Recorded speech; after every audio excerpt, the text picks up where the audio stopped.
Okay. This may not go as planned, but we'll see how we go.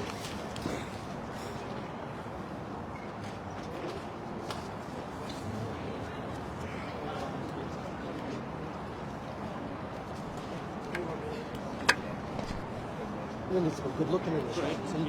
Well, is it you then? All right. Got the talent behind you. Yeah. 1, 2, sorry, Yeah. Okay, all good to go?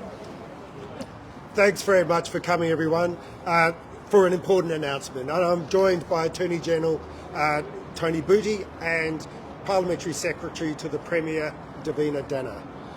Also joining me is Tony Hansen from Yokai, Stolen Generations Group, Janet Hansen, Fred Penny and Noel Nannup. Now, after I've made some comments, we'll invite Tony to say a few comments. Then we'll get the other Tony, that is the Attorney General, to round off our statement, and then invite other members of people who have joined me today to make any comments or share any stories that they want to put before you today. And look, I'm very pleased to announce that the WA government has today announced that it is delivering a significant scheme for living members of the stolen generation in WA. Today we take small steps towards righting an historic wrong. The WA Stolen Generations Redress Scheme is a further step towards reconciliation and healing the past wrongs. It acknowledges the stolen generations era represents a sorrowful and shameful part of our history and recognises that it has caused cycles of disadvantage and intergenerational trauma. A payment of $85,000 will be made available. A payment of $85,000 will be made available to Aboriginal children who were removed from their families in Western Australia up until the 1st of July 1972. In recognition of the harm and trauma experienced by stolen generation survivor under historical laws and policies that disadvantage Aboriginal people. The WA government, more importantly, will partner with WA Aboriginal organisations in additional measures to support members of the stolen generations, such as healing and truth-telling programs. WA now joins every state and territory with the exception of Queensland in offering a redress scheme. The scheme is expected to open to registrations in the second half of 2025, with distribution of payments to commence in late 2025. Family members will be able to submit an application on behalf of stolen generation members who passed away on or after the announcement of the scheme, that is today. So while we are looking to make payments by the end of the year, eligibility will be open from today. Now, I want to make this point, and it's a very important one. No amount of money could ever make up for the experience of stolen generations members and their families and the ongoing effects on people's lives. These payments acknowledge an injustice.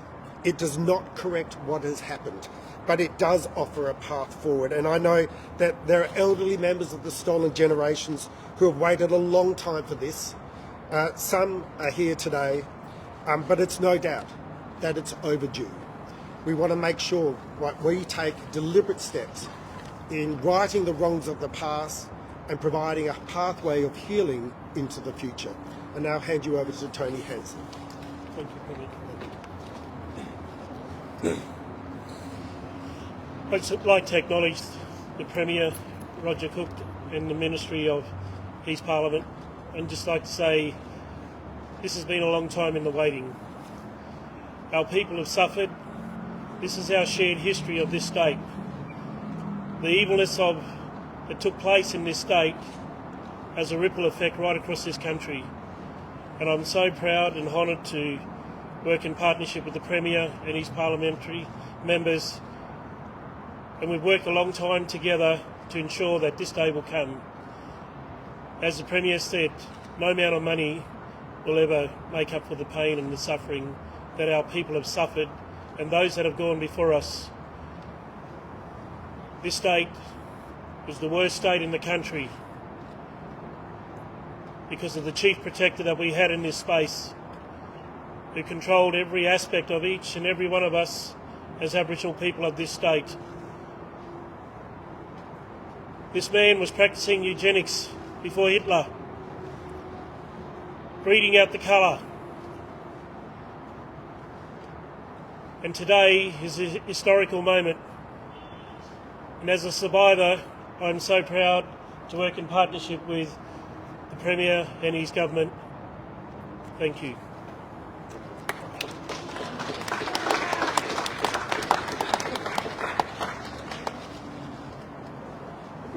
Thank you, Tony. Today is an historic moment in WA justice history.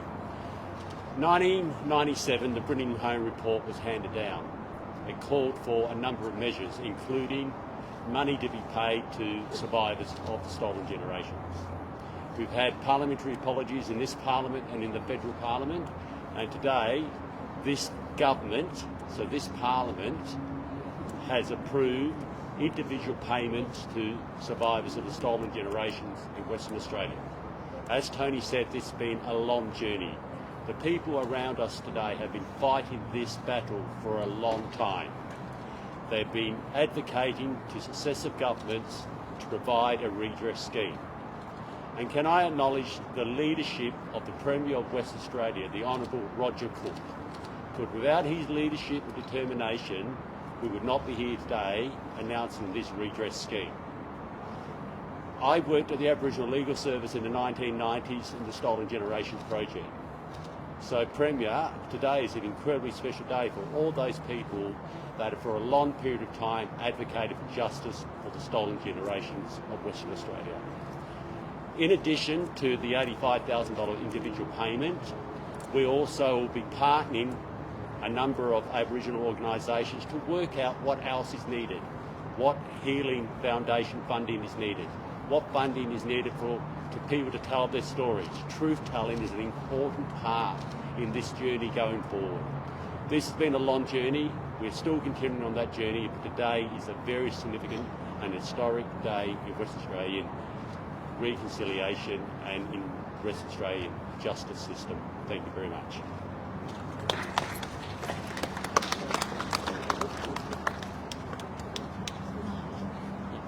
Did you want to say something? Fred? I'll say something. Good idea. Yeah. Hello everyone, thank you for coming here today. And my name's Dot Bagshaw. I was in the Carrolup Mission near Katanning as a stolen generation, and I'm very proud to hear that Roger's going to give us a payment of $85,000, which will come in handy for all of us. You know, we're all getting old, and we just wanted to know if we could get some money before we pass. And I'd just like to thank Roger for his generosity, and thank everyone who's involved with this payment. So thank you very much. You've got any questions? Would you mind answering a question? Obviously, we've been through hell and back. Does 85 feel like enough, or do you feel recognised with that? 85,000 is not a bad payment. Not what we expected. We expected more than that.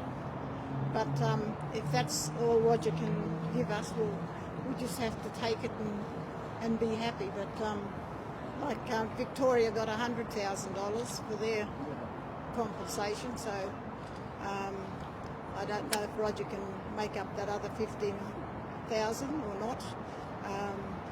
But our people will be happy with that, because they're all growing old now and they need to have something, to keep them going and give them something to live. Okay. Any other questions? So we have Fred Penny now. Go on, Freddie. Millions overseas. Hello, my name's Fred Penny. I was taken away from my parents and placed in a place called Wandering Mission, which is down the south of Western Australia. And I was there for 12 years, and I know it's there's a lot of terms and words that you can use for that situation, but all I know is that 12 years of my life was my life with my family, where was non-existent, and so you can never get that back. And so I'd like to, on behalf of all the Stolen Generation people, I'd like to thank the government for finally coming to this decision, and it'll be a great. The funding will be a great help to Stolen Generation people, and because of the trauma that we carry has obviously affected the the trajectory of our lives, and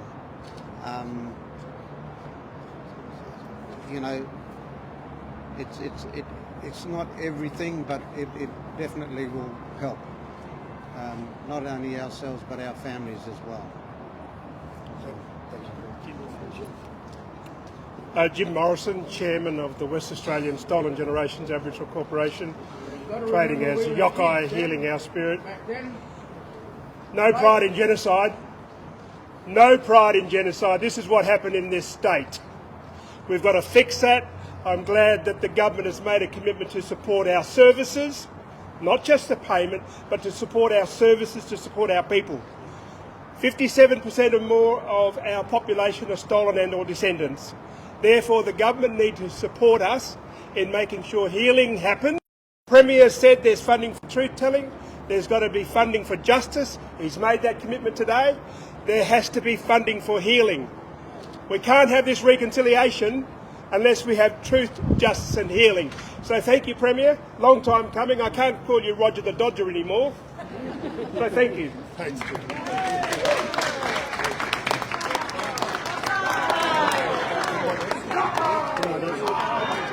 Okay, do you want to answer any questions on that?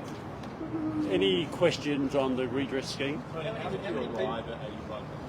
So it's been, as the Premier said, every state now bar Queensland has instigated redress schemes. So they've gone basically from around 50,000, 60,000 to 100,000 in Victoria.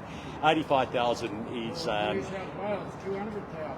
$85,000 an individual payment is what the Commonwealth instigated, which was the last one, which was a few years ago under the leadership of Ken White. So that's why we arrived at the 85,000 individual payments. But as we said, we are going to be working with the various Aboriginal organisations in regards to another package to deal with healing and truth telling. You've worked in this space for a long time. Do you feel that it is an adequate payment? Yeah. Look, if you look at reparations, money is really symbolic. What it is, it's saying that the government has apologised, but it's putting some bones and muscle to that apology. So whatever amount of money, I think Fred said and Tony said, is never going to compensate for the lost time they had with their family. So it's more of a symbolic gesture, but of course it will have some material benefit as well. Sorry. As I just said, that is it's about what the Commonwealth government came to an $85,000 per scheme. It ranged between 50 or 60,000 to 100,000, and we arrived at the most recent scheme that was announced, which was the Commonwealth scheme. Clearly, you haven't, from just minutes ago, clearly, AG, you haven't satisfied everyone with that amount. I mean, does that consume you? Look, you're not pleasing everyone. This is an incredibly difficult space. You've heard the pain from members of the Stolen Generation class or the survivors. It is a difficult area. Of course, there's always going to be different points of view, but we believe the $85,000 for individual payment is consistent with many schemes across Australia. But what we are also doing is talking and consulting with Aboriginal organisations to provide additional reparation measures such as healing and truth-telling. And how many people do you think? Look, it's hard. So yeah. does this also go to the families of people who are part? So, as the Premier said, it is anyone that is a survivor today is eligible for payments. So it's to survivors, not to descendants per se, but of course, unfortunately, if some people pass away before payments are made, but they're alive today, their estate will be entitled to the compensation. So do you have a number? In regards to your number, it's hard to be completely accurate, but we believe it's around 2,500 to 3,000 living survivors in Western Australia. We, as I said, it's not. Studies have been done. Actuarial studies have been done the last couple of years. It ranges between 2,500 or 2,000 to about 4,000, but we believe 2,500, 2,700. But we'll know as time goes on. Do you have a figure on what's been set aside in the budget? Well, this has just been announced, so you work out $85,000. So we believe it'd be 2,500 per. There's about 2,500 claimants, so I'm not going to work out the mathematics right at this stage, but work out from there. We are a wealthy state, and WA was the scene of some of the worst from the stolen generation. So why stop at 85? Why not be the leader in this space? We are the leaders in this space in the sense that we are providing this additional package. As we said, the $85,000 per individual claimant is in many respects a symbolic act by government to recognise the pain and suffering that's been endured. By these other programs such as Healing and Truth Telling, they will have incredible benefits going forward. I go back to my original question. Working in space, do you think it's enough? I think it's a very significant gesture, symbolic gesture by the government of Western Australia. This is very common in reparation schemes around the world.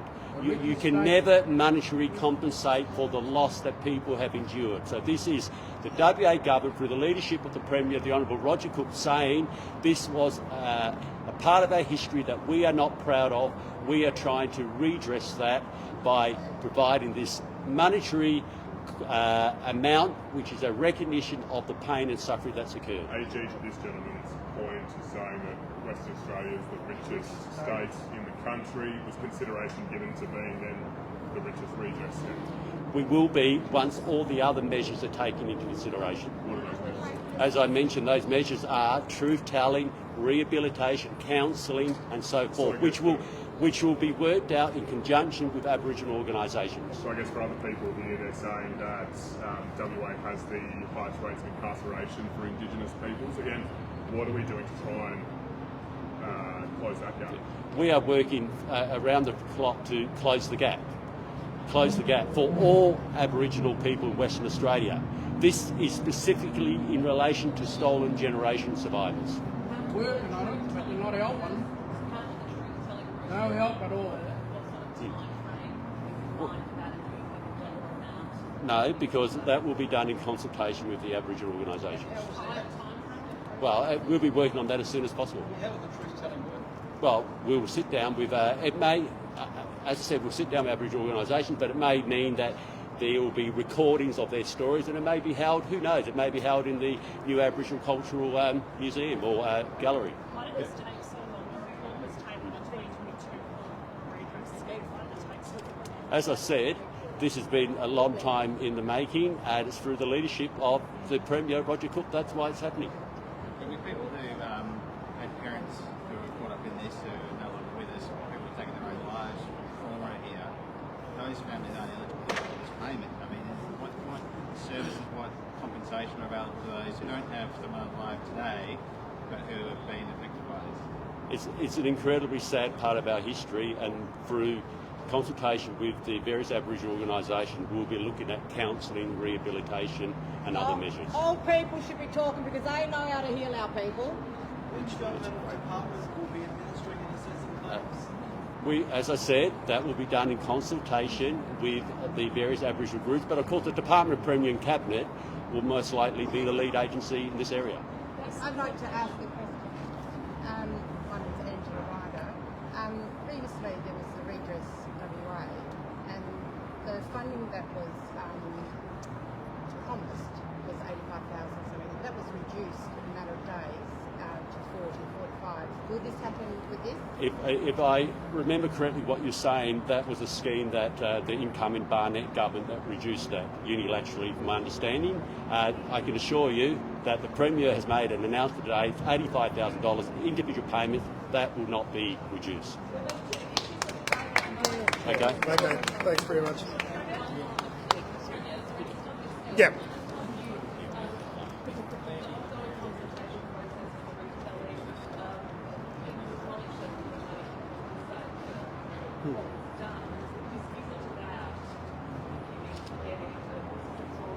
Yeah.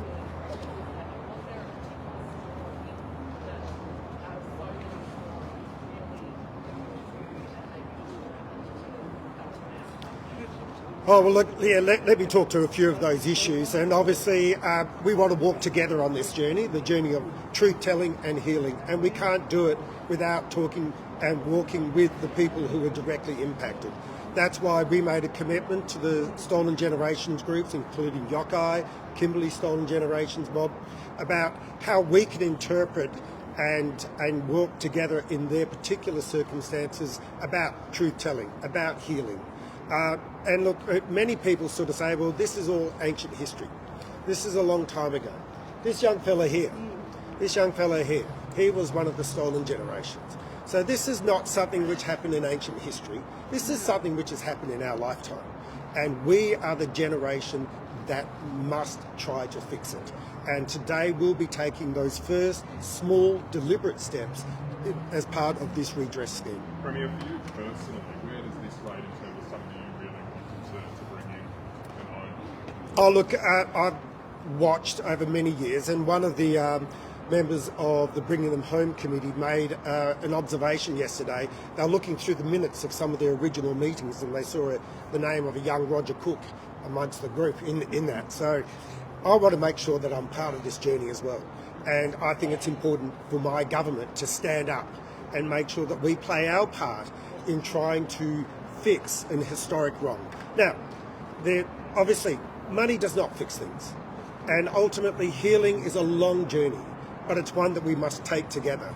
And today we're signalling my government's intention to walk with Yokai, to walk with the Kimberley Stolen Generations Mob, to walk with other Stolen Generations groups on this journey of healing, truth-telling, and ultimately reconciliation. Money does pay for counselling and other services that may help these members of the Stolen Generation. So why didn't we go further with that redress? Why didn't we be nation leading? Oh, look, we don't expect people to pay for their own counselling with this money, but this is money that we are offering as a symbolic gesture of regret and a symbolic gesture of acknowledgement and a symbolic way that we can say how deeply regretful we are of this sorrowful and shameful chapter in Western Australian history. But now we will work together. Now we will work together with the Stolen Generations groups to understand and to talk, to hear and to heal. And that is a long-term program which I've committed my government to. Kate Johnson today said that the Albanese government needs to be bold in pursuing truth-telling and treaty to make it the voice. Do you see any merit in that? Does Canberra need to do more in this space? Well, I think we've all got a responsibility. This is part of all our history. Doesn't matter if you got off a boat in the 1950s and 60s. Doesn't matter if you're the descendants of some of the original settlers. This is part of Western Australia's and Australia's story. We are all part of this story. We all have to walk together as we move on the journey to reconciliation. Okay, any issues of the day? Okay. Ladies and gentlemen, thank you very much. I really appreciate it. Look forward to coming out and saying hello. Yes, I'll be over in a jiffy. These guys want to talk about some other issues, that's all. You don't want to be here for that. No, that's right.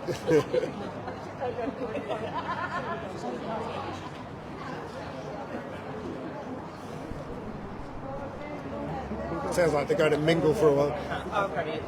Yep. This case out in Mindaria, the 46-year-old man charged up to strengthen someone, a participant in a junior sports match. Yeah. Are you concerned that the message about violence in sport isn't getting to I've been concerned for some time, particularly about antisocial behaviour amongst parents in particular at junior sports events. Young people participate in sport because they want to join their teammates. They want to have fun. They want to actually, be part of the team. They don't want to be exposed to violent behaviour like that. I hope they throw the book at this guy, because what it is it's one of the most insidious demonstrations of poor and antisocial behaviour around junior sports. Now, obviously, this person's been charged. We want to see that process follow its course. But I urge everyone, particularly parents, when you're watching your kids play sport, do so in the proper spirit and make sure that you simply allow it to be an opportunity for enjoyment and fun. Just a question for you.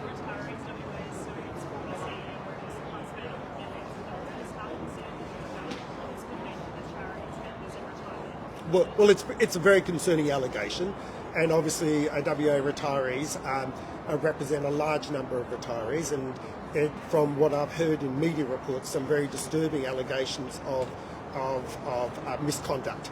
I hope that's investigated fully, obviously by the Department of Commerce as a not-for-profit organisation, but obviously by the police if there's any allegations of fraud. There's a former CEO who's retired there, what do you make of those apology transactions? Oh, well, look, the allegations are serious. They're serious allegations of financial misconduct. So it's important that they're investigated fully. The State School Teachers Union calling for more clarity from the Department of Education around the teacher engagement on issues around Gaza and Israel. Do teachers need more information? And what about protections for teachers who do raise concerns in classrooms? Yeah, well, look, obviously, teachers will be asked, or the issues will be raised in their classroom in the context of global conflicts. And I welcome the call by the teachers to work with the Department of Education to create clarity about the language we use, the way we depict that conflict, and make sure that we provide appropriate information to children in the class. That's an appropriate way to work, and I urge the teachers to work with the Department of Education and getting this point of clarity right. Premier, 7 months since your names ban came into effect, no fines have been issued. Why isn't this being enforced? Oh, look, I'll leave it up to the enforcement agencies to make a call on the penalties and the approach in terms of the investigation. But I do want to urge everyone that names are a dangerous drug if misused, and obviously we want the health department to do everything it can to continue to stamp out misuse of names. I appreciate that you're leaving comment to them, but I've been chasing comment from the Department of Health and your health ministers, unable to get a comment from them. Why have we gone to ground on an issue that had so much fanfare 7 months ago? Oh, well, obviously we want to make sure that people don't come into harm's way for misuse of medical and other substances. It's important that we get on top of this, and I'll make sure that you get some clarity and response. I hope I do, but I guess on that point, if we don't want that harm, then why isn't this being caused? Well, again, I'm not going to comment on the policing or the penalties involved. But it is important that the Department of Health gets on top of this issue in the same way that we expect them to get on top of issues in relation to tobacco. So do you need to get a bit of a kick up the bum to get going? I'll be asking the department to continue to do its work to make sure that we stamp out the misuse of names and other products. Just a question on the overseas student. Yeah. The deportation of a 16-year-old girl who was unlawful, she hasn't done anything wrong. That issue has, the story that we reported last week now is gone over television and newspapers in Hong Kong. They say that they're not going to come to Western Australia again. A lot of international student parents are considering to withdraw their kids from WA and take international WA's reputation have been severely damaged. What do you have to say? Well, look, the message for everyone who's looking to Western Australia as a place for their son or daughter to continue their education is that Western Australia is a safe place to live. It's a great place to live, and it's a terrific place to get your education.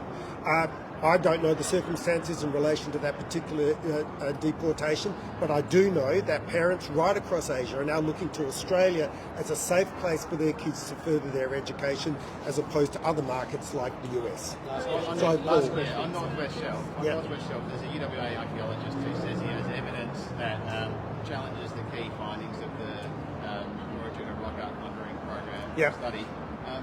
Do the findings need to be reconsidered in light of that? Are you taking any steps?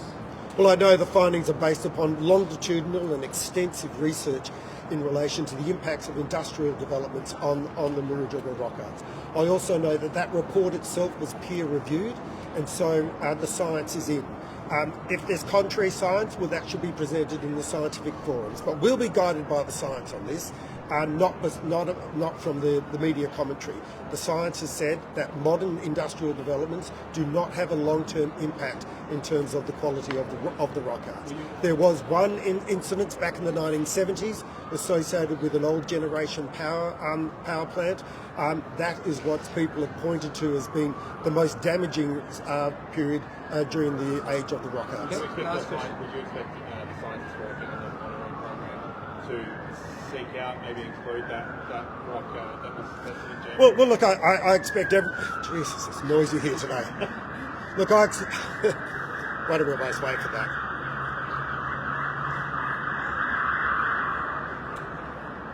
Okay, that's good. Well, I expect the scientific community to guide policy people like myself. We expect them to provide reports, to peer review those reports, and to provide us with the best possible evidence so we can make good decisions on behalf of the people of the state. Thanks, everyone. Thank you. The AKC just separately.